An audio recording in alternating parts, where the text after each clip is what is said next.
primero, gracias a todos los que estáis aquí, gracias a los que nos estáis viendo, que nos consta que ya hay gente que está en el streaming. Esto es un acto de la Asociación Agora 21 que constituimos el año pasado, por la pandemia no pudimos iniciar, y hoy hemos querido contar con Francisco Llera, un catedrático de Ciencia Política y de la Administración de la Universidad del País Vasco, para hablarnos de un tema especialmente relevante, de modo general, pero muy relevante. El título de la ponencia es La política posmoderna, claves y dimensiones para un análisis, y lo que queremos abordar aquí es cuáles son y qué consecuencias tienen las transformaciones en los ejes de competición política que se están dando en la política posmoderna. Bien, es muy relevante, o son muy relevantes las transformaciones que se están dando en estos ejes, y por tanto el impacto que ello tiene en las políticas públicas que se están dando en la actualidad y en la transformación de esas políticas públicas. Bien, para analizarlo contamos con Francisco Llera, como he dicho, es catedrático de Ciencia Política y de Administración desde el año 92 en la Universidad del País Vasco. No voy a relatar su extensísimo currículum, pero ha fundado y dirige actualmente el Euskobarómetro, y es catedrático Príncipe de Asturias en la Georgetown en 2002. Se destacan numerosísimas publicaciones en la ciencia política y es una referencia en la disciplina. Bien, podemos abordar, por tanto, el clima actual de cambio acelerado, ¿no?, y las transformaciones en los ejes de competición de las democracias occidentales. Muchos de vosotros sabréis, y lo habréis visto en el grado de ciencia política, si estáis en ciencia política, o si no en los medios de comunicación, que en los últimos años, depende del tiempo en las diversas naciones europeas, ha habido un cambio de sistema de partidos muy importante. Por un lado, en el lado de la socialdemocracia ha habido unas fugas de voto. Por ejemplo, en 2021, ¿no?, el SPD ahora acaba de sacar en las elecciones alemanas un 25,7% del voto, cuando venía desde hace algunos años de un entorno del 40 y tantos % de voto, ¿no? Por tanto, hay una gran fuga de voto que se reproduce en muchas de las naciones europeas. Por otro lado, en la democracia cristiana, actualmente, y todo parece que va a ser así, con la pérdida del gobierno alemán, ninguna jefatura de gobierno de los 6 países fundadores de la Unión es gobernada por esta corriente, ¿no?, por la democracia cristiana. Por poner simplemente 2 datos, la CDU alemana ha pasado desde el año 57 de un 31% de voto a un 24% ahora, en las últimas elecciones, y el Partido Popular Español pasó de un 44% en las 2 legislaturas na Rajoy, en sus diferentes tiempos, ¿no?, 2000-2011, hasta actualmente en las últimas elecciones generales un 20% de voto. Por tanto, es una clara clara transferencia de voto. ¿Hacia dónde? Bueno, pues fundamentalmente, y eso es lo que nos ha venido a explicar, ¿no?, los porqués, hacia dónde y por qué se está dando esto, ¿no? Bien, tenemos 3 grandes fuerzas, y con esto ya termino y damos paso a la conferencia. Por un lado, están surgiendo nuevos partidos de izquierda. En Alemania, la Alianza de los Verdes, que acaba de sacar el 14% de los votos, y lo mismo pasa en muchísimos países de Europa, ¿no? Por ejemplo, España con los Unidos Podemos o más países. Por otro lado, han surgido nuevos partidos liberales, ¿no?, ajenos a las 2 grandes fuerzas del centro-derecha y centro-izquierda, con Emmanuel Macron, la República en Marcha, o Ciudadanos de Aldo Rivera en España, y nuevos partidos tradicionales o conservadores. Podemos hablar de Hungría, podríamos hablar de Polonia, podríamos hablar más recientemente de Vox en España. Bien, este es un poco el marco general del planteamiento de la conferencia. Por tanto, lo que vamos a ir es planteándole ejes, ¿no?, o digamos elementos de análisis, para que él nos coloque su visión, o la visión de la disciplina de ciencia política sobre estas cuestiones, ¿no?, siempre con un espíritu libre, y luego habrá un periodo de preguntas por si queréis intervenir, analizar, en fin, rebatir incluso lo que vosotros queréis. Bien, el primer bloque que queríamos abordar son los ejes de competición tradicionales, ¿no?, es decir, qué impacto actual tienen los ejes de competición. Probablemente habréis visto el concepto de Kiritz en el grado, ¿no?, y por tanto, cómo eso configura la competición política en los diversos países, ¿no? Desde el siglo XIX hasta aquí ha habido varios ejes dominantes que que han ido dominando el comportamiento político y han ido explicando el comportamiento político, ¿no? El eje de clase, el eje de religión, el eje de origen, ¿no? El eje de izquierda-derecha. Entonces, la primera pregunta, la identificación partidista, la primera pregunta que queríamos plantear es ¿qué impacto tienen esos ejes desde el escenario que quieras, España, Europa, actualmente? Bueno, vamos a ver. Buenos días y muchas gracias, José Manuel, y a la asociación por la invitación y por la oportunidad. Bueno, primero decir que no soy catedrático de Ciencia Política de la UPV, soy ex. Sí. Soy ex, aunque estoy aquí.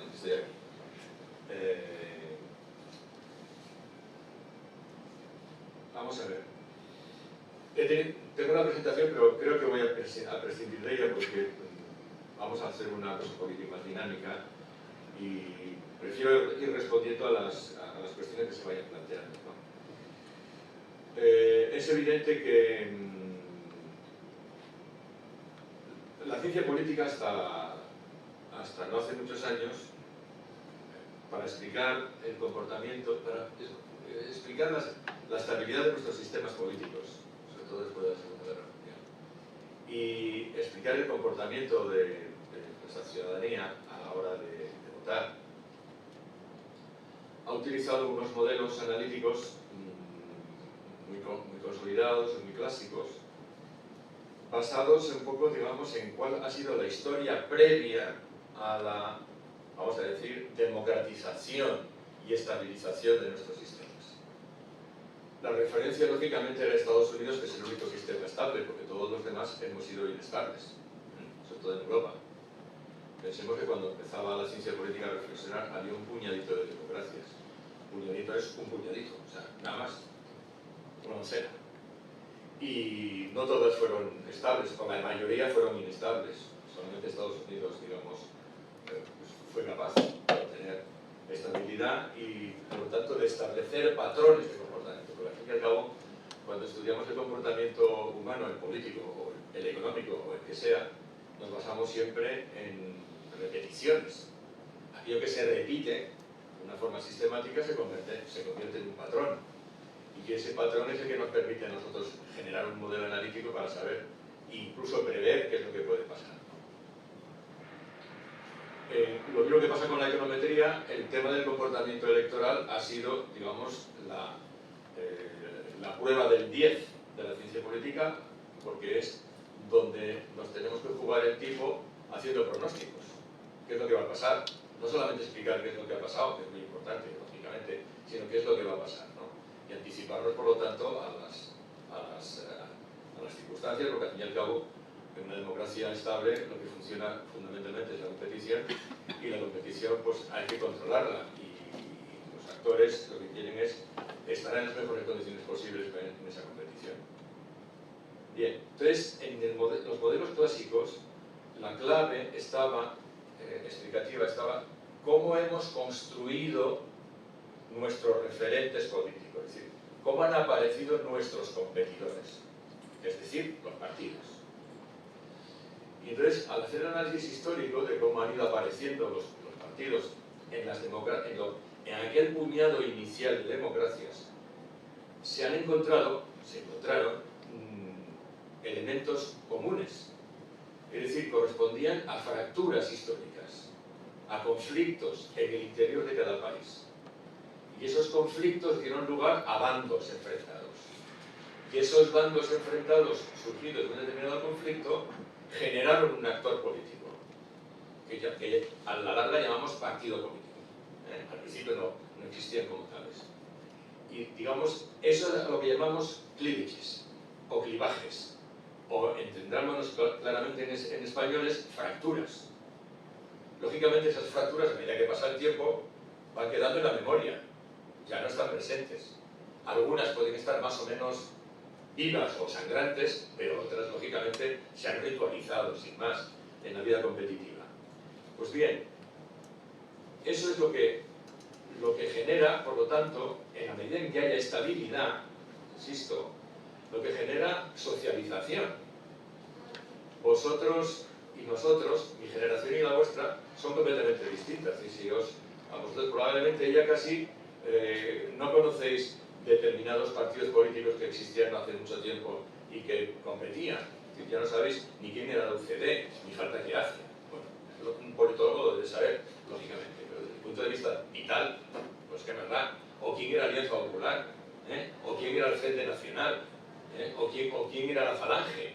Si nos estamos a ver para la historia, nos estamos a ver para explicar determinadas cosas los politólogos, pero el ciudadano de a pie, pues, le importa un pimiento, ¿no? Sin embargo, esto era fundamental en la consolidación de comportamientos, ¿vale?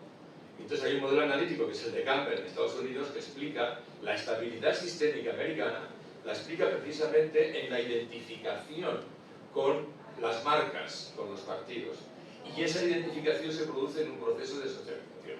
Y para eso necesitamos estabilidad y tiempo, porque si no, lógicamente no hay posibilidad de construir identificaciones. Entonces, eso es lo que, porque en este momento un factor fundamental para explicar los comportamientos son las rupturas, los cambios generacionales, las rupturas generacionales, fundamentalmente porque se ha roto el proceso de socialización. En el proceso de socialización lo que nos transmiten nuestros mayores, básicamente nuestros padres, lógicamente son expectativas. Aquello de que estudia porque estudiando serás una persona de provecho y no serás esclavo como yo, y tu futuro está asegurado, ¿no? Bueno, esto era lo que nos decían, la realidad es otra, lógicamente. Y los partidos políticos lo mismo, ofrecían expectativas y lógicamente la gente se alineaba con ellos. Lo mismo que nos alineamos y nos identificamos con nuestras insignias de fútbol. Uno es del Athletic por socialización, uno es del PNV por socialización. Luego vendrán otra serie de cosas que nos podrán permitir entrar o salir, pero básicamente el núcleo duro proviene de esa continuidad, de esa rotación, fundamentalmente de tipo familiar. Bueno, esto en Europa, claro, en Estados Unidos tenían dos marcas, demócratas y republicanos, entonces el modelo era muy fácil.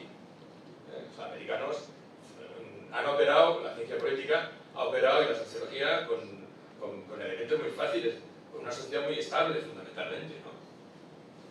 En Europa no funcionábamos con el mismo esquema, digamos, de identificación partidista, pero funcionábamos con otro esquema, que era la identificación ideológica.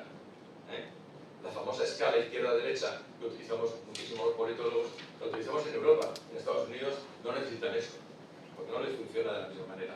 No funciona la cosa de la misma manera. Básicamente somos lo mismo, competimos de la misma manera, pero no funciona de la misma manera. Y eso les ha permitido a ellos, mucho antes que a nosotros, funcionar con eso que llamamos el voto temático, es decir, funcionar por temas o funcionar por agenda.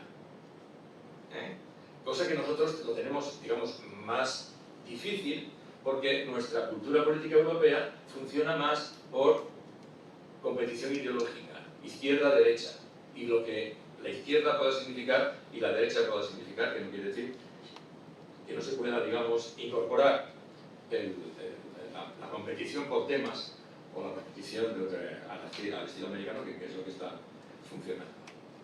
Bien, entonces, ese modelo clásico que ha servido para explicar nuestro comportamiento político durante décadas, insisto, sobre todo en Estados Unidos, y que en condiciones de estabilidad, en la medida en que hay rupturas, no hay estabilidad, lógicamente los conflictos son otros, y por lo tanto pueden aparecer nuevos cleavages, nuevas fracturas, y por lo tanto nuevos bandos y nuevas marcas, porque la lógica sigue siendo la misma. Esa lógica de producción social sigue siendo la misma.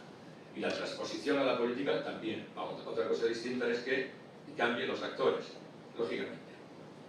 Bien, obviamente los sistemas, todos los sistemas, como las estructuras, como las máquinas, como los edificios, sufren fatiga de materiales. Y el sistema político también tiene fatiga de materiales.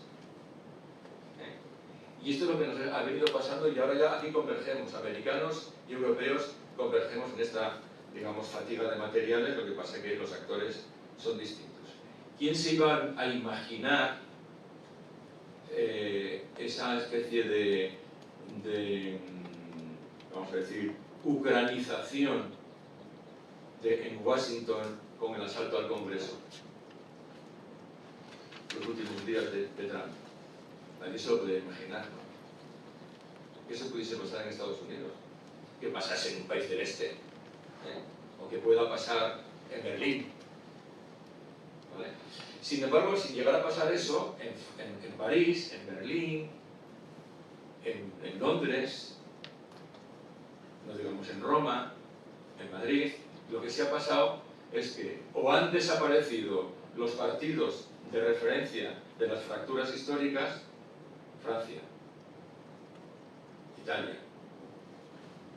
por ejemplo, o, digamos, los partidos clásicos se han derrumbado de alguna manera, ¿no? Y han salido nuevos competidores.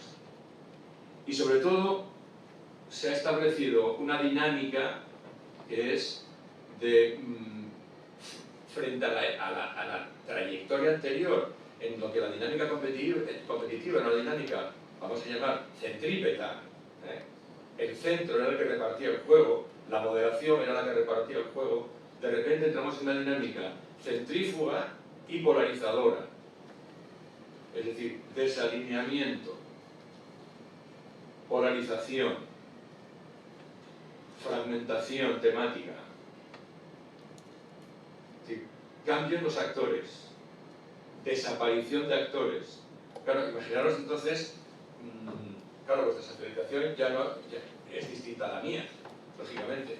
Yo puedo ver con cierta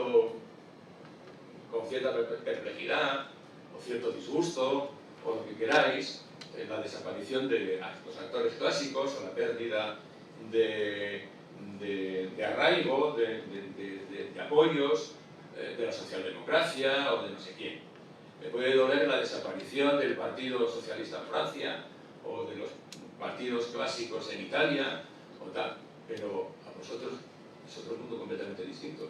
No os habéis socializado en esas marcas. Entonces, imaginaros que se hunda y desaparezca el Athletic sería una especie de drama, ¿no? Bueno, pues es lo que está pasando en la política. Ni más ni menos. ¿No? Ni más ni menos. Desaparición de actores que hasta ahora han sido de primera, campeones de liga, etcétera, etcétera. Y además, esto genera otro problema añadido. Lógicamente, desestabiliza los sistemas, dificulta no solamente la gobernabilidad, cambia las pautas de gobernabilidad, no solamente dificulta la gobernabilidad, sino que dificulta la gobernanza del sistema. Y ¿qué produce? Al perderse identificación con los actores clásicos, hay gente que se queda como en la anomía. No se queda solamente en la anomía porque desaparecen los actores clásicos, sino que los actores clásicos desaparecen por algo, o se hunden por algo, normalmente por algo que tiene que ver con la falta de respuestas, con respuestas equivocadas, o sencillamente con respuestas que no corresponden con las expectativas del público, de la gente, de la ciudadanía, o de algunos sectores. ¿Y por qué? Porque no se han dado cuenta, o no han atendido suficientemente, o han seguido con sus inercias, de que la sociedad está cambiando, de que en la sociedad pasan cosas a las que no son capaces de responder, o han dado respuestas equivocadas, y por lo tanto la sociedad sale por peteneras. Y hay sectores sociales que están en una especie, digamos, de anomía política. ¿Esto qué produce? Produce dos fenómenos lógicamente disfuncionales, pero que ahí están. Uno es la desmovilización, no solamente el desalineamiento. El desalineamiento lleva a una cosa que no es mala, que es la volatilidad, es decir, cambiar de preferencia, bueno, pero lo peor de todo es que también produce desmovilización. O sea que incluso las nuevas preferencias no nos gustan. Y además se hunden con una facilidad pasmosa, como la acabamos de ver en nuestro país, cómo se hunden las nuevas referencias. Mucha expectativa y hundimiento a continuación. ¿Por qué? Porque generan frustración. No responden a lo que prometen. o no responden a lo que la gente esperaba de ellos, porque estamos lógicamente en una crisis de expectativas, fundamentalmente, basada en una crisis social más profunda. Pues bien, este vacío lo rellenan los populismos. El populismo responde normalmente al vacío. Y entonces, bueno, depende cómo respondan los actores, vamos a decir, sistémicos. Si son capaces de resolver, digamos, esta especie de bucle en el que se han metido, pues frenarán, lógicamente, el populismo. Los cordones sanitarios y todo ese tipo de películas no van a ninguna parte. Sí, porque al campo no se le pueden poner puertas. El campo va a seguir funcionando a su manera. Es más, muchas veces los cordones sanitarios retroalimentan la dinámica de estos populismos. O sea, al populismo hay que responder, lógicamente, quitándoles la razón de ser. Es otra cosa distinta completamente a ponerles cordones sanitarios. Yo dejaría la cosa así de momento, porque creo que con esto lo tengo ubicado. No tenemos agua, me estoy quedando sin... Me voy a quedar sin voz. Pues soy viejo ya. Con esto yo creo que queda bien, ¿no? Lo que es un primer escenario, un primer análisis, digamos, de cuáles eran los ejes, ¿no? Cuál era el análisis político que se hacía en el pasado y cuáles son las transformaciones que se están produciendo. Pero, digamos, yo he abierto el fuego. Ahora le dejo el juego a Carlos Olías, secretario de la asociación, para que siga cuestionando sobre posibles explicaciones, cuáles son los issues que se están politizando, cuál es la naturaleza de estas fuerzas y las consecuencias de ello, que en parte ya hemos entrado en... Perdonad un momentín, porque hay una cosa que se me ha olvidado y creo que sobre todo los politólogos lo van a ubicar, que es que los propios americanos, cuando ellos ya se dieron cuenta de que las cosas estaban cambiando, echando mano, claro, porque en el tema del comportamiento electoral hay mucho de psicología y al fin y al cabo las primeras explicaciones tenían mucho que ver con la psicología, ¿no? la propia cuestión de la socialización, de la identificación partidista, etc. Y allá por los años 70 surge una teoría psicológica que seguramente que la habéis visto muchas veces. Yo recuerdo que hice mi tesina de sociología sobre esto, sin saber todavía muy bien de qué iba aquello, que es la psicología de Maslow, la famosa pirámide de Maslow que habréis visto mil veces, ¿no? Porque la conocéis.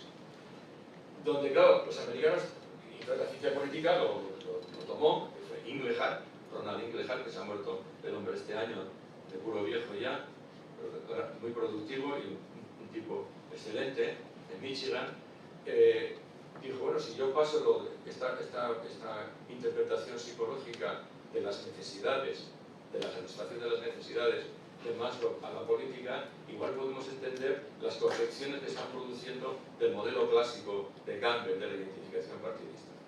Y claro, en la medida, ¿qué pasa? Porque ya estaba pasando con las nuevas generaciones americanas, lógicamente, en esos años, sobre todo los años, final de la gran crisis de los 70, y luego ya, digamos, la reconversión de los 80.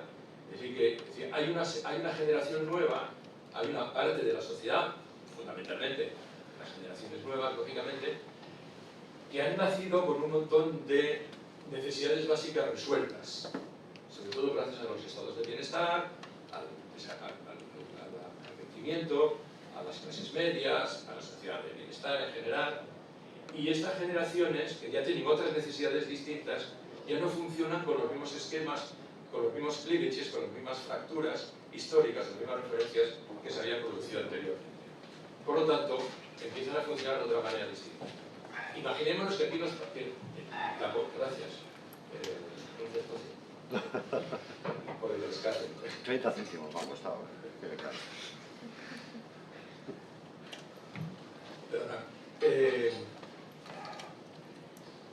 Para nosotros, imaginaros, en la construcción de nuestro sistema político en los años final de los 70, en los 80 ya, cuando recuperamos recuperamos el hilo de la historia, ¿dónde lo recuperamos?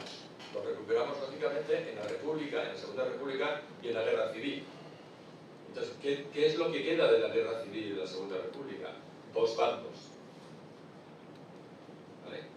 Entonces, hay toda una serie de generaciones que o que lo han vivido todavía en ese momento, que lo habían vivido en ese momento, o que si no lo hemos vivido en primera persona, en directo, lo hemos vivido en diferido, porque hemos vivido la dictadura. Entonces, la dictadura es una especie de tiempo muerto en el que los dos bandos se mantienen vivos, activos de alguna manera, ¿no? Uno más que otro, obviamente. Pero pasa el tiempo, han pasado 40 años desde esta historia, y ya veis un recurso que suelen hacer sobre todo uno de los bandos, y los dos, pero uno más que otro, a rememorar, o sea, que no perdamos el hilo de lo que fue aquello, cuando la vida política y la vida social está en otra cosa completamente distinta que esta. Pero esto es un elemento fundamental, es un mecanismo fundamental de mantener los vínculos. Cuando un partido entra en crisis, ¿qué suele decir en su congreso o en su comunicación política o lo que sea? Recuperar las señas de identidad. Es decir, volver a los orígenes. Oye, pero si los orígenes ya no pueden volver, si esto ha cambiado radicalmente. Pero volver a los orígenes, ¿para qué? Para recuperar fundamentalmente a los jubilados, que son los que más votan, o somos los que más votamos, ¿no? Porque nosotros sí mantenemos el vínculo y esa memoria en primera persona. Las nuevas generaciones, aunque sean nietos de esos, ya están en otra cosa. Yo recuerdo muchas veces, yo soy militante socialista, y recuerdo pues, los debates entre el partido y demás, que nos está pasando, que estamos perdiendo. Pues nos está pasando una cosa muy sencilla, que nuestros hijos no nos están votando. Tan sencillo como eso. O sea, que a ver qué hacéis en casa. O sea, que por mucho que hagamos da lo mismo.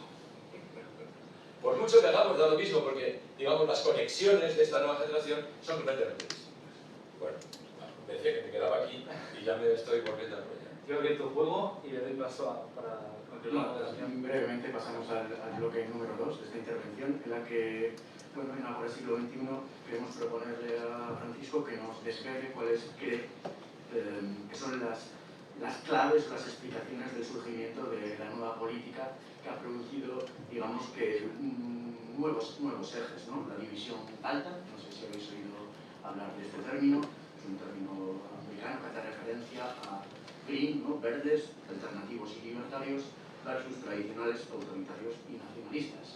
Dentro, digamos que, de este eje de competición actual de nuestros días, nosotros en Ágora Siglo XXI hemos elaborado diferentes hipótesis que queremos que él comparta con nosotros y que de alguna manera verifique la que considere más relevante, ¿no?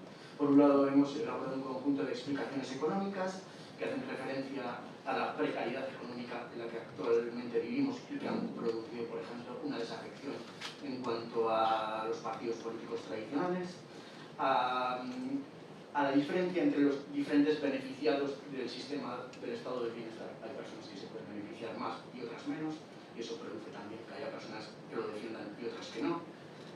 También tenemos un conjunto de explicaciones culturales, el enfrentamiento entre los valores materialistas y los no materialistas, las nuevas formas de gobierno, las nuevas formas más democráticas y más participativas de gobierno frente a las formas de gobierno más autoritarias y menos representativas, o por ejemplo los nuevos órdenes políticos. También tenemos un conjunto de explicaciones políticas en las que nos planteamos si se ha producido un abandono de las élites económicas del apoyo a los partidos políticos, o se ha mantenido una primacía de la lógica económica del partidismo frente al Estado. Y por último, un último conjunto de explicaciones, de otras explicaciones que puedan de alguna manera revelarnos cómo se han producido o por qué estos nuevos ejes entre la sociedad del conocimiento, entre las personas que son más propensas a leer y a estar al tanto de la política y los que simplemente pasan. Y pues, después de que ya nos hemos presentado el conjunto de hipótesis, queremos que Paco pues, comparta con vosotros cuál cree él que son las más significativas. Bueno, vamos a ver. Decía antes que esta especie, digamos, de fracaso de los referentes clásicos tiene mucho que ver con un vacío, ¿no? Merkel, no la canciller, sino el politólogo, antes nos dejó escrito un libro que no se llegó a editar en vida, pero que se hizo después, muy ilustrativo en su título y que tiene mucho que ver con lo que, la consecuencia de alguna manera de lo que él mismo llamó la caracterización de la política, que es lo de gobernar el vacío. Gobernar el vacío, que os lo recomiendo, sobre todo a los politólogos, a cualquiera, pero a los politólogos especialmente. Vamos a ver, ¿qué es lo que ha generado, qué es lo que se ha ido generando? Fijaros, desde la crisis de los años 70. En los años 70, Klaus Hofer, en Alemania, ya escribió una obra que se titulaba La crisis fiscal del Estado. Es decir, diciéndolo, este modelo de bienestar es insostenible. Pero claro, ¿qué gobierno va a asumir la insostenibilidad del estado de bienestar, salvo que se quede sin recursos? ¿Qué es lo que nos pasó concretamente en la crisis financiera del 2008? Donde dijeron, bueno, se acabó la fiesta. Pero la fiesta venía acabándose desde hace mucho tiempo. Lo que pasa es que, claro, elecciones cada 4 años, política de superoferta, no puedo perder las elecciones o las tengo que ganar, tengo que gastar, a costa de algún... Al gastar hay que meter, ¿no?, en la hucha, si no, no se puede sostener aquí. Entonces, y esto va generando una... Vamos a ver, el estado de bienestar y el gasto público y la protección era un mecanismo que nos inventamos los europeos después de la gran crisis de los años 30 para evitar las revoluciones y las involuciones, no solamente las revoluciones y las involuciones.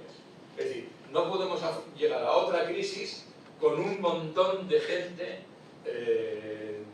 desgarrada, sin recursos, en la miseria, porque lógicamente es el caldo cultivo de cualquier revolución. Es lógico, la desesperación lleva al sálvese quien pueda y a la revolución. Es inevitable. Si no tengo nada que perder, allá voy, a ver lo que puedo ganar. Entonces lo mejor es que tengan mucho que perder para que no haya revoluciones. Para eso tenemos que redistribuir. Y eso, digamos, es el gran contrato social que se construye en los años 30 después de la Segunda Guerra, entre las dos guerras, pero básicamente después de la Segunda Guerra.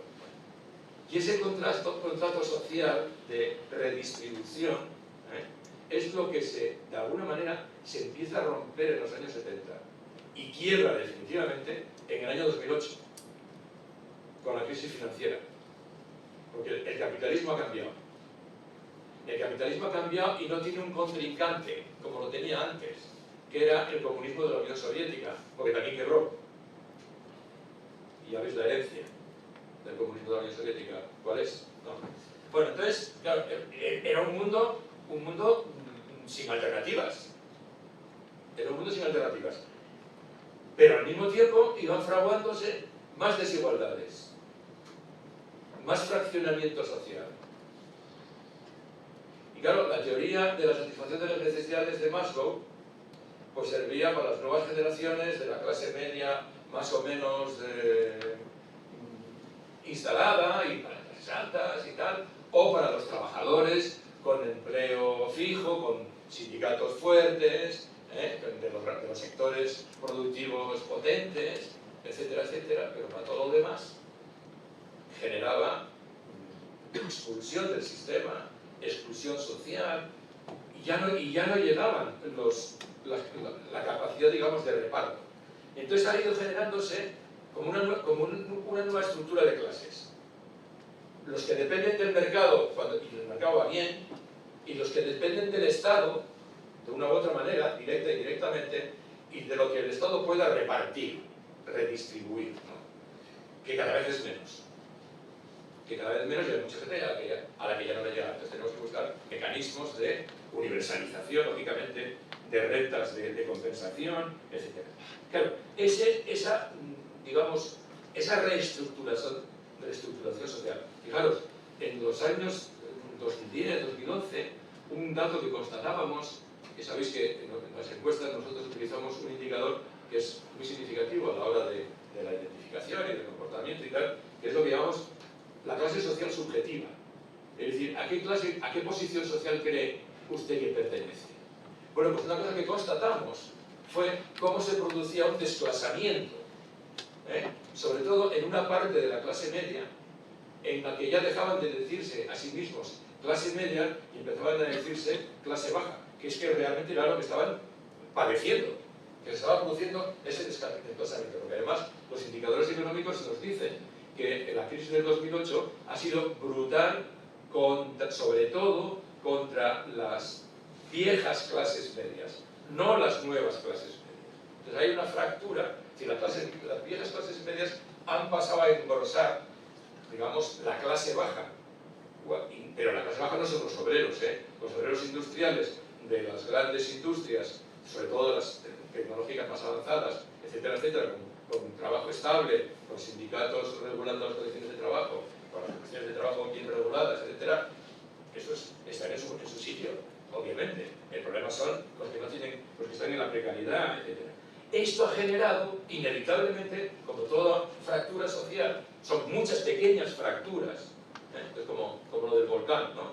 Muchas pequeñas fracturas, esta cosa multisísmica, ¿no? Que ya no tiene, digamos, unos actores que las unifiquen, sino que aparecen, digamos, alternativas más o menos distintas, porque aparece, esa gente tiene que tribalizarse, tiene que unirse en la acción social para defenderse, para defender sus intereses. Y entonces hay una especie de tribalización política. Tribalización de la identidad. Muchas identidades.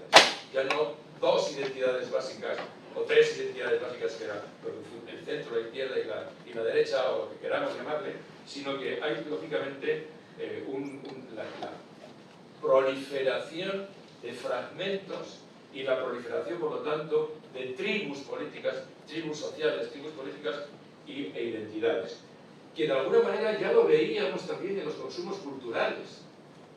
Esto que llamábamos casi con, sobre todo los periodistas, ¿no?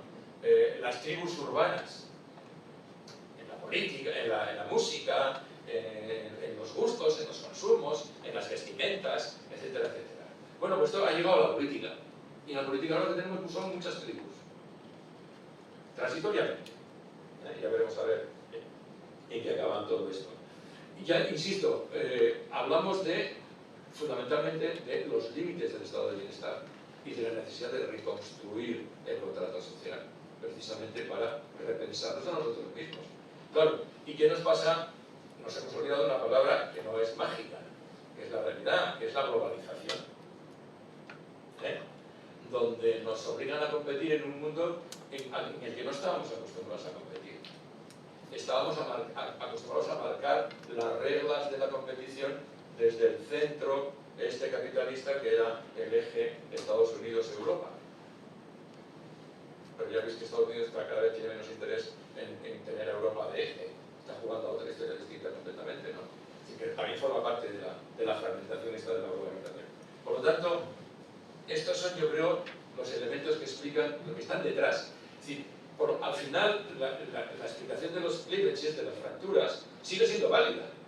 Lo que pasa es que lo que no es válido son las fracturas históricas, porque hay nuevas fracturas, que no sabemos cómo se van a consolidar, lógicamente, esta tribalización en qué va a acabar. Entonces hemos encontrado en esta dinámica identitaria, no la de las identidades nacionales, que también es otro recurso, o las identidades religiosas, que también es otro recurso, es decir, eso es volver al pasado, a cada pasado de cada cual, es decir, las identidades, vamos a decir, de futuro, las que tienen que ver con las nuevas sensibilidades o los nuevos valores, pues son las que están generando esta dinámica. O respondes a ella, y entonces es una dinámica realmente temática, pero como estamos acostumbrados a los temas, organizarlos de una forma tribal o de una forma identitaria, pues lo convertimos en valores que hasta nos impiden utilizar el lenguaje que utilizábamos hasta ahora. Tenemos que tener muchísimo cuidado incluso con las palabras, para llamar a las cosas. Pues oye, muy bien.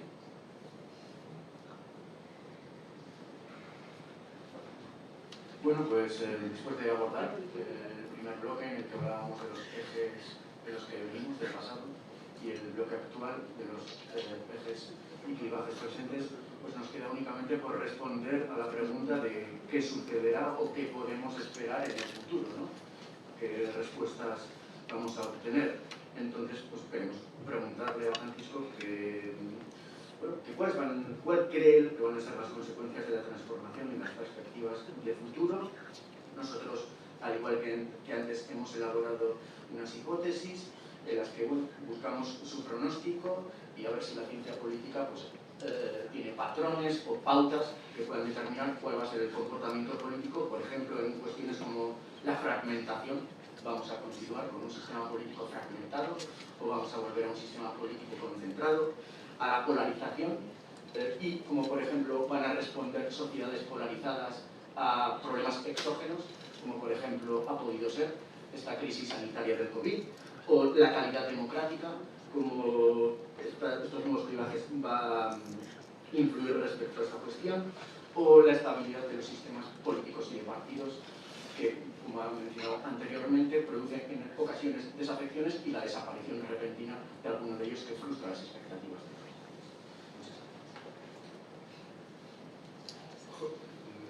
Iba a hacer una respuesta un poco así, jodido, hablando en plata. Es decir,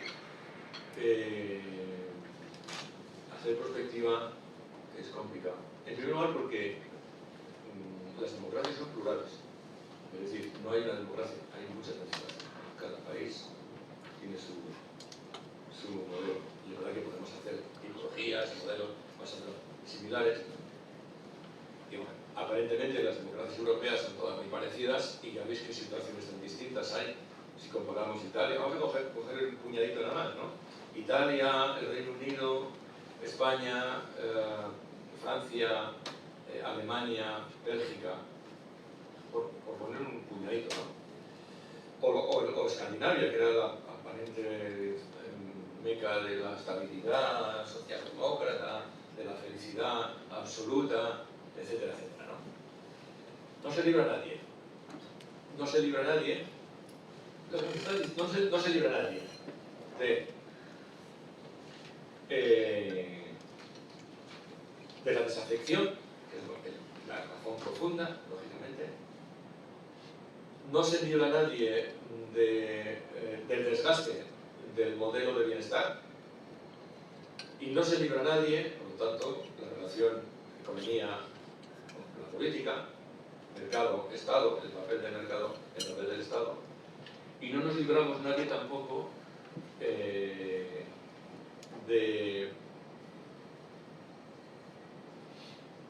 vamos a decir, de esta suerte de crisis de representación. Estamos en democracias representativas. Y si el vínculo representativo se agosta, pues algo no funciona. Entonces, ¿a qué estamos abocados? Pues a respuestas así a palo de ciego, jugar a la gallina ciega, que es lo que muchos están haciendo, o afrontar, coger el toro por los cuernos y decir, bueno, vamos a ver, ¿cómo retomamos el hilo de la, vamos a decir, del reencantamiento ciudadano? Claro, no debemos olvidar otra cosa. Nuestra ciudadanía de hoy, sobre todo la más joven, ya tiene muy poco que ver con la anterior. Es una ciudadanía que tiene unos recursos y unas habilidades que no teníamos anteriormente. Se nos ha olvidado la sociedad del conocimiento o las tecnologías de la comunicación y de la información. El tema de la digitalización en política. Hoy es perfectamente viable una democracia directa, entendamos, mecanismos de democracia directa desde casa, con un ordenador o con un teléfono móvil. Es decir, hay muchas cosas en las que podríamos participar directamente y esa demanda existe. Y esas nuevas habilidades y esos nuevos valores, en la línea de lo que decía Maslow, lógicamente, o Ronald Inglehart, no tienen salida satisfactoria para un la parte importante de la población, de la ciudadanía, no tiene salida satisfactoria con los actores clásicos y buscan otras salidas. Cuando un actor clásico no responde a esas necesidades o esas demandas, pues se organiza un actor nuevo, que son normalmente los movimientos sociales. Que pueden acabar en movimiento político, no, depende, o incrustándose, o digamos, haciéndole la hoja hostil al partido de turno, si quiere subsistir, lógicamente. Ese tipo de fenómenos se están produciendo. Por lo tanto, ¿cuál es la salida? La salida es revisar nuestros sistemas institucionales, nuestros modelos de democracia y nuestro modelo de bienestar, o sea, política y economía. Nos están diciendo los economistas que un factor fundamental de competitividad, de crecimiento económico, es decir, es algo que ya sabíamos, pero que no se le daba importancia porque era una variable que no era variable, que era constante, que es la estabilidad política. La estabilidad política y sobre todo, digamos, la expectativa de estabilidad política. La economía hoy ya no tiene estabilidad institucional, ya no tiene expectativa de estabilidad, no sabe lo que va a pasar. Fijaros lo contentas que están las eléctricas. Por ejemplo, con el hachazo del gobierno para superar el topetazo este que nos estamos dando con la factura de la electricidad. Dice, oiga, me está cambiando usted las reglas del juego. Me está cambiando usted las reglas del juego del mercado, desde la política y en mitad del partido. Usted no querrá que vengan los inversores de esta manera, ¿no? Porque si usted me empieza a cambiar las reglas del juego sobre la marcha, pues los inversores aquí no vienen ni Dios, porque no sabe lo que va a pasar con las inversiones. Es decir, política y mercado se necesitan inevitablemente. Y eso al mismo tiempo necesita, para que funcione de una forma coherente, lógicamente tiene que haber un pacto interno. Por eso decía que es fundamental, lógicamente, reconstruir el contrato social que se nos ha ido por la alcantarilla, o que se nos está yendo por la alcantarilla. Entonces ya empieza, no solamente es la desconfianza con los actores políticos, es también la desconfianza con los actores económicos. Lo que pasa es que, claro, para una parte de la sociedad sabe que los actores económicos son más o menos seguros, son sota, caballo y rey, ¿no? En el sistema productivo, y esos son los que nos dan empleo y los que nos dan sueldos y los que nos dan riqueza, etcétera, etcétera. Los de arriba nos dan subvenciones, pero las subvenciones se las puede llevar ya sabemos quién, ¿no? Ya no Angela Merkel, lógicamente, los hombres de negro, lo que sea. Es decir, una coyuntura, pues que unas elecciones que nos obligan a tomar determinadas decisiones. Es decir, tenemos que revisar seriamente nuestro modelo institucional y, por lo tanto, claro, las democracias, por definición, son sistemas reformistas. Es decir, que tienen que estar dispuestos a responder la accountability, ¿no? A responder a las demandas, a responder a las necesidades, a responder a los cambios y a responder a las expectativas. Todo eso ha cambiado, pero la respuesta no ha cambiado. La respuesta sigue siendo la misma. Oiga, esto no puede ser. El mundo económico está acostumbrado a tener muchísima más flexibilidad ante los cambios. El mundo económico no soporta las rigideces, no puede tener rigideces. Y en un mundo global, imaginaros las rigideces. A ver quién las marca. El mercado tiene una dinámica y el Estado tiene una rigidez. Y nuestro modelo de democracia tiene una rigidez condicionada. ¿Por qué? Porque cada 4 años hay que votar y hay que mantener la mayoría, hay que mantener el poder y hay no sé qué, no sé qué. Y entonces eso se fragmenta. Eso se fragmenta. Y no responde, por lo tanto, a las necesidades, incluso económicas, de nuestra sociedad. Es decir, la política puede acabar siendo disfuncional económicamente. Nos puede acabar arruinando. Claro, cuando el ciudadano se da cuenta de que hay una parte de la política que nos puede arruinar, pues se abraza a otra cosa completamente distinta. Y creo que esto es lo que produce desafección, etc. Es decir, la política tiene que responder. Allí donde hay algún tipo de respuesta relativamente satisfactoria, pues se vislumbran, primero que resisten mejor algunos materiales, los actores clásicos, ¿no? o bien porque los contrincantes son muy flojos. Son muy flojos. Lo acabamos de ver en Alemania. A pesar de todo, los actores claves siguen siendo el SPD y la CDU. Siguen siendo muy limitaditos y que se van a encontrar con un escenario inédito que otros ya hemos tenido que empezar a transitar, ¿no? No de los gobiernos de coalición, porque Alemania ha tenido gobiernos de coalición muchas veces. Incluso la Große Koalition, cosa que nosotros no somos capaces de hacer. Y habría que mirárselo, lógicamente.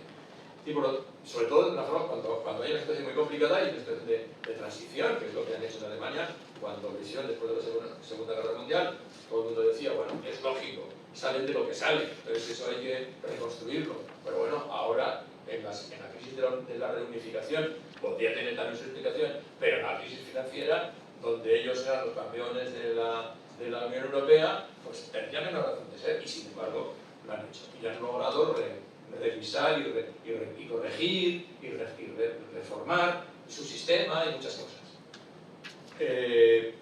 Otros no lo han sido capaces de hacer. Francia. Y ya vemos la volatilidad enorme, no solamente la volatilidad de oferta, la volatilidad de marcas, sino la volatilidad de demanda de la propia gente. Italia. ¡Qué lío! Lo cual no quiere decir que sean ingobernables. Fijémonos, ¿quién está llevando a Italia a la cordura y a la gobernabilidad? El presidente del Banco Central Europeo, Draghi, un tecnócrata, sin partido. Un tecnócrata sin partido, pero con autoridad. Claro, puede ser Draghi, pero es que podría ser Salvini, que es otra cosa distinta. Como Trump en Estados Unidos, ¿no? ¿Quién era Trump? Un empresario de éxito. Bueno, pero un empresario televisivo de éxito. O de éxito televisivo, no sé muy bien. O sea, un populista. Y no hace falta tener un partido populista para ser populista, se puede ser populista en un partido clásico. O sea, el populismo puede colonizar a todos los partidos. Coloniza la política, coloniza los partidos. Es decir, que lo que pasa es que cuando además tiene un partido populista, pues ya la liamos, ¿no? Imaginaos que en Francia llegue a la presidencia de la República el populismo. Ya estuvo a punto de conseguirlo y no será tarde, ¿no? Es decir, que esto que significa, esto es como la fiebre en una enfermedad. Es un síntoma, no es el problema. El problema es más profundo que ese. El problema es más profundo que ese. El problema es de respuesta, de accountability. Y no solamente de respuesta, sino de transformación, de cambios. Así que hay que adaptar las cosas a los cambios que se están produciendo. O sea, entonces, los sociólogos y los politólogos y los economistas no lo tenemos tan difícil para ponernos de acuerdo en señalar cuáles son los cambios que se están produciendo, cuáles son los problemas que tenemos, etc. Parece que los que tienen problemas para responder son los políticos. O sea, que leen los informes y los diagnósticos como quien oye llover. Igual y siguen a lo suyo. Esto es lo dramático realmente. ¿Por qué? Pues porque tienen que competir, tienen que salir del día al día, van con el titular de prensa de cada día, responden a eso de una forma populista. De una forma mediocre, que es lo que nos caracteriza, lógicamente. Fijémonos que el plantel tenemos de liderazgo. Y no solamente en España, En España, bueno, lo que vimos en Estados Unidos, ni os cuento, claro. Pobre Biden. Que casi estaba mejor cuidando bonsais, ¿no? O escribiendo libros, digo por la edad, No, me estoy tirando piedras a mi propio tejado, que tengo 71, o sea, pero que podemos estar súper activos, pero vamos a ver, pero no podemos ser referentes, ¿no? O sea, porque tengamos una autoridad impresionante, ¿no?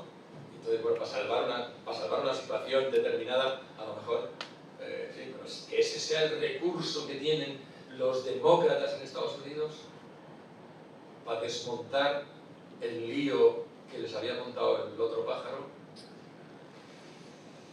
Es la política del tejador, ¿no? Que para tapar una gotera, cojo la teja de otro lado y tengo otra gotera. Y así voy de gotera en gotera. Pero claro, tengo continuamente trabajo para el tejador. El tejador no es tonto. Quiere trabajo. Bueno.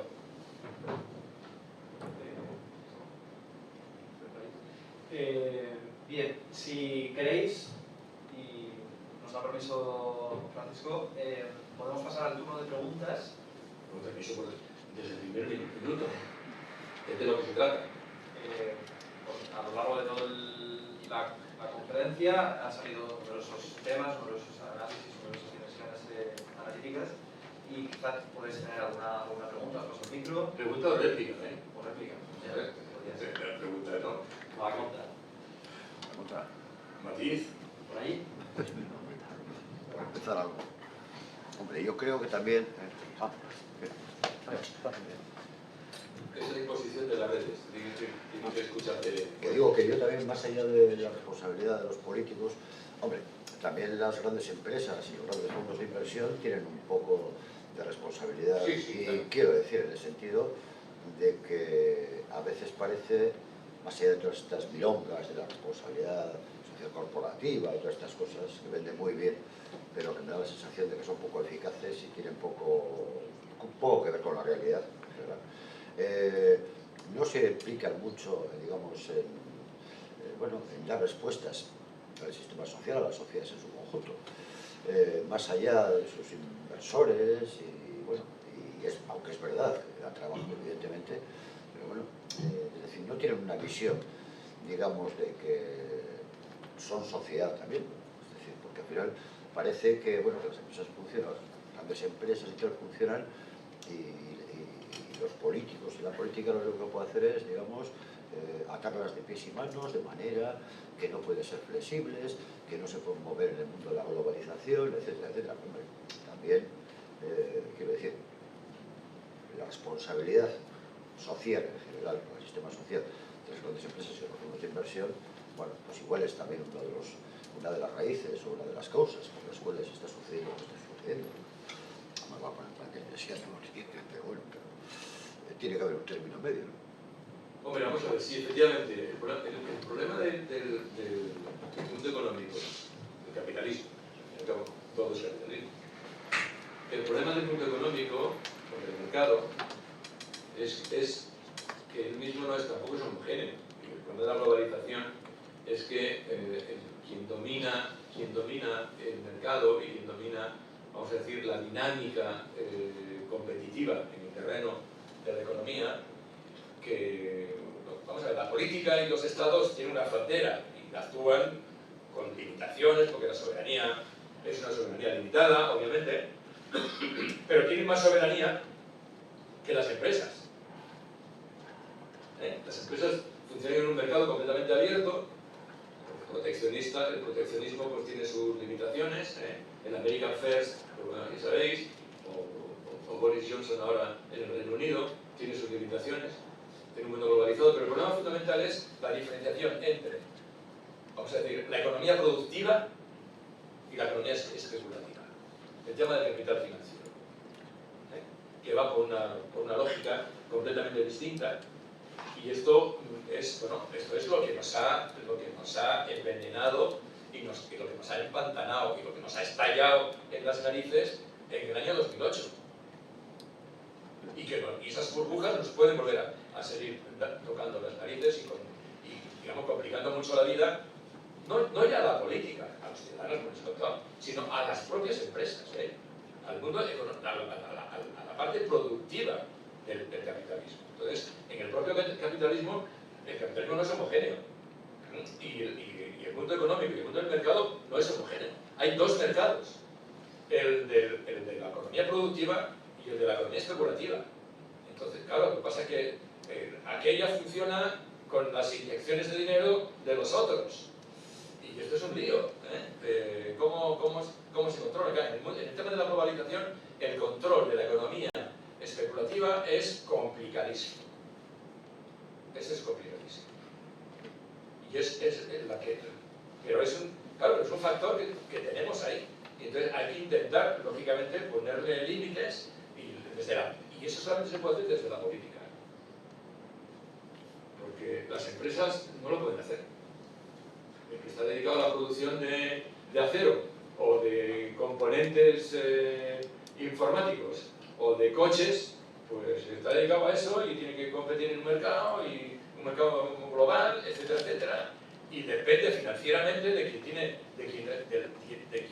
le pueda suministrar, que no es un banco, son fondos de inversión, etcétera, etcétera. ¿No?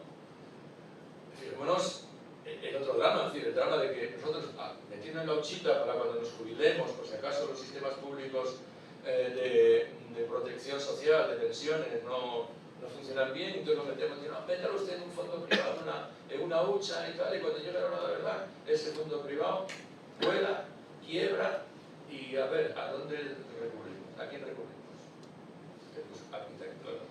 Nosotros siempre tenemos el Estado, pero en el fondo privado, ¿no? Se lo ha llevado, ¿sabe Dios quién? China, o quien sea, ¿no? Bueno, este es otro gran problema. Bueno, este es el gran problema, vamos a ver si nos entendemos.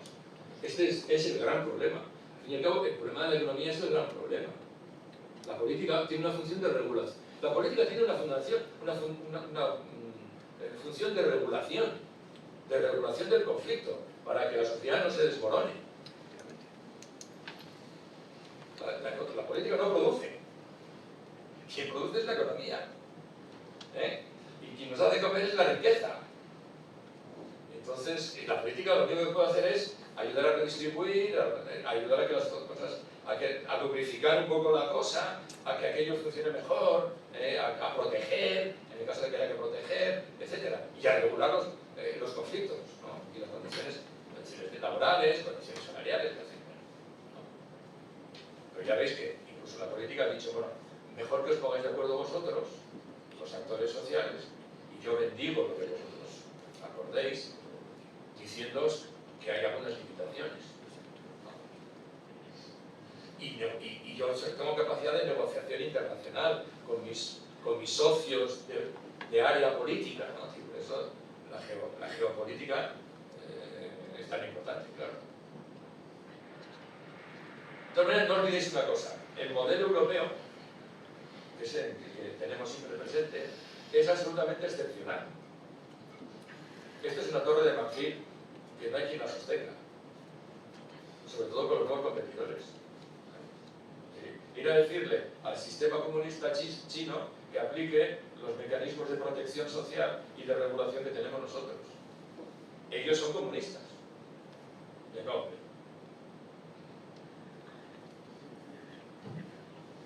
No sé si alguien tendría alguna pregunta. Sí.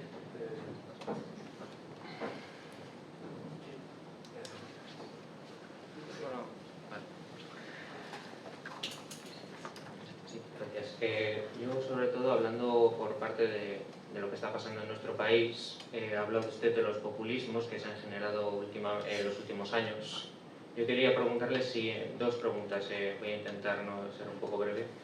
Yo quería preguntarle si Vox se puede equiparar al populismo que despertó en su momento Podemos ante el enfado hacia los partidos tradicionales, Partido Popular y Partido Socialista. Y también quería preguntarle en qué medida se han contagiado los partidos tradicionales, PP y PSOE, del populismo que han propagado estos populismos de Vox y Podemos. Gracias. Mira, una respuesta rápida. Alejandro Zun responden a la misma enfermedad. Podemos y Vox responden a la misma enfermedad. Alejandro Zun. Tal como hemos explicado. Acercando el Zun son cosas distintas. Obviamente, no responden a los mismos sectores, no tienen la misma agenda, no las mismas sensibilidades, pero Alejandro Zun responde a la misma sintomatología, al mismo problema. La segunda cuestión era... el contagio de los partidos tradicionales. El contagio. Vamos a ver. voy a decir una cosa positiva y luego la otra cara negativa, ¿no? Son con las dos caras de la misma manera. El que los partidos clásicos respondan a la agenda de Vox o de Podemos es inevitable. Pueden responder para negar determinadas cosas o pueden responder integrando cosas que sean integrables y que luego, lógicamente, que taponen las vías de agua por las que se les han ido los apoyos precisamente a Vox o a Podemos. ¿Entiendes la cosa?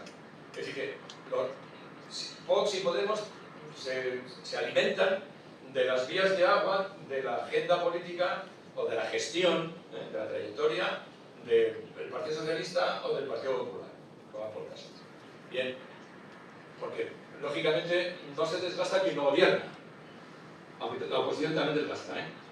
Pero lógicamente, normalmente no gana el opositor, pierde el gobierno, porque es el que se desgasta.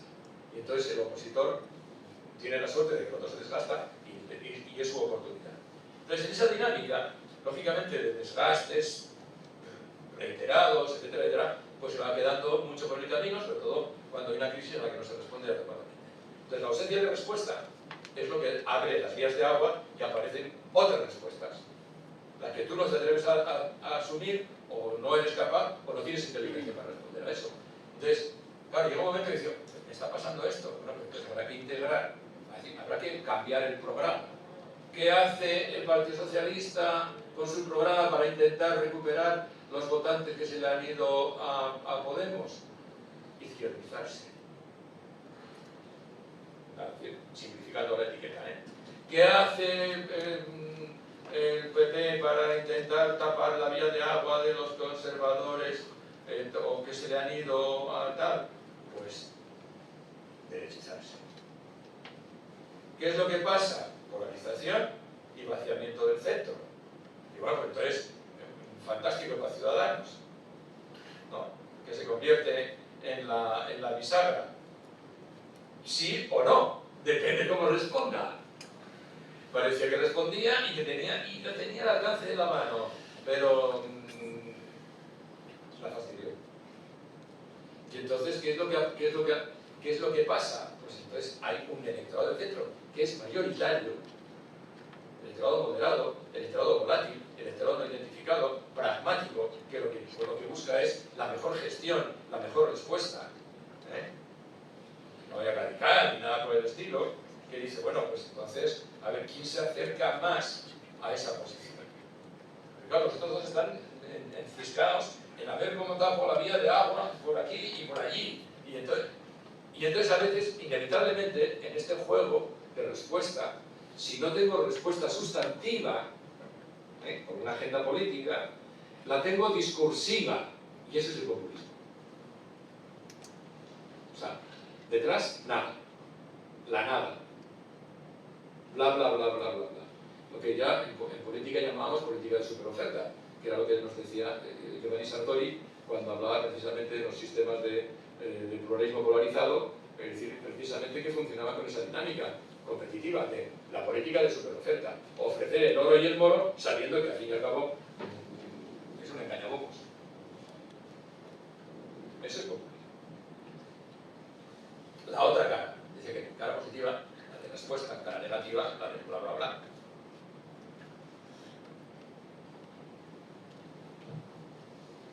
No sé si alguien tendría alguna pregunta más que hacer, tratamiento o duda o Réplica. cuestión o réplica, incluso. Nada. Bueno, pues si queréis y nos va a dar permiso Francisco Llera, lo podemos dejar aquí, esta conferencia. En la No que te voy a dar permiso, yo soy un alumno obediente, en la que hemos querido abordar las transformaciones en los ejes clásicos de competición política, ¿no?